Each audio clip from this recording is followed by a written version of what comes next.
കാര്യം ആവശ്യത്തിനും അനാവശ്യത്തിനും നന്നായിട്ട് തന്നെ വിടുവായുത്തരം പറയുന്ന ആളാണെങ്കിലും നിയമസഭയിൽ ശബരിമലയുടെ കാര്യത്തിൽ സതീശൻ നടത്തിയ വാക്കുതർക്കത്തിൽ ചില്ലറ കഴമ്പില്ലാതില്ല എന്ന് വേണം പറയാൻ. ഏതൊരു അയ്യപ്പ ഭക്തനും ചോദിക്കാൻ ആഗ്രഹിച്ച ചോദ്യമായ ശബരിമലയിലെ സ്വർണ്ണപ്പാളിയുടെ തൂക്കത്തിൽ വന്ന കുറവാണ് സതീശന്റെയും വിഷയം. ചുമ്മാ പറയുക മാത്രമല്ല, നിയമസഭയിൽ അടിയന്തര പ്രമേയമായി ഈ വിഷയം ചർച്ച ചെയ്യണമെന്ന ആവശ്യം സ്പീക്കർ AN ഷംസീർ നിരാകരിച്ചതിനെ തുടർന്ന് പ്രതിപക്ഷം സഭ ബഹിഷ്കരിക്കുക കൂടി ചെയ്യുമ്പോഴാണ് അണ്ണൻ ഈ കാര്യത്തിൽ സീരിയസ് ആണെന്ന് സർക്കാരിന് മനസ്സിലായത്.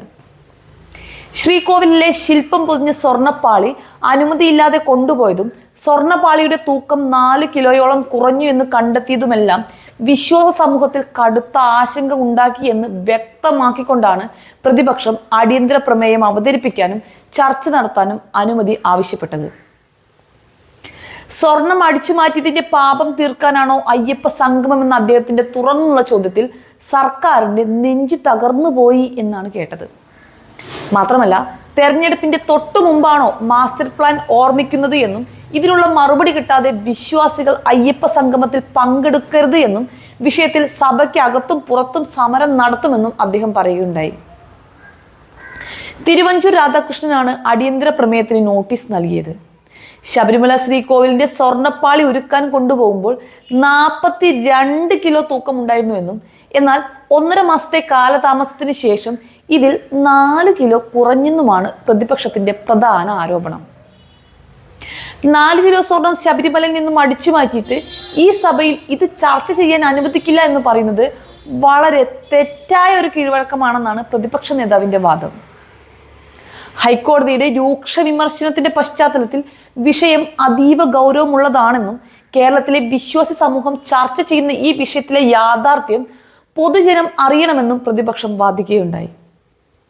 എന്നാൽ ഇതിന് മറുപടിയായി വിഷയം ഹൈക്കോടതിയിലെ പരിഗണനയിലാണെന്നും സെപ്റ്റംബർ 17 ഉത്തരവ് പ്രകാരം കോടതി 3 ആഴ്ചയ്ക്കകം റിപ്പോർട്ട് സമർപ്പിക്കാൻ ആവശ്യപ്പെട്ടിട്ടുണ്ട് എന്നുമാണ് സ്പീക്കർ പറഞ്ഞത്.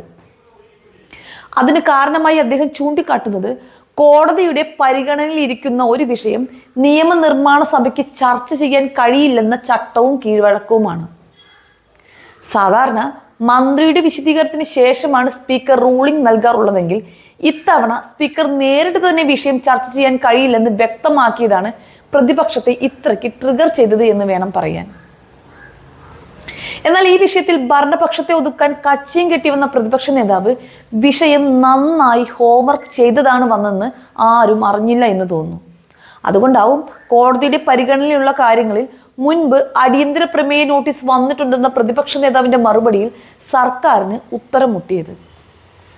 വെളുക്കാൻ തേച്ചത് പാണ്ടായോ എന്നാണ് സർക്കാരിന്റെ ഇപ്പോഴത്തെ ഡൗട്ട്. അനവസരത്തിലുള്ള ഇത്തരം ഐഡിയകൾ ആരുടെ തലയിൽ വിരിഞ്ഞതാണെങ്കിലും അവരെ ക്യാപ്റ്റൻ ഒന്ന് സൂക്ഷിക്കുന്നത് നന്നായിരിക്കും. സത്യം പറഞ്ഞാൽ ഇതുവരെ കഴിഞ്ഞതുപോലെയല്ല.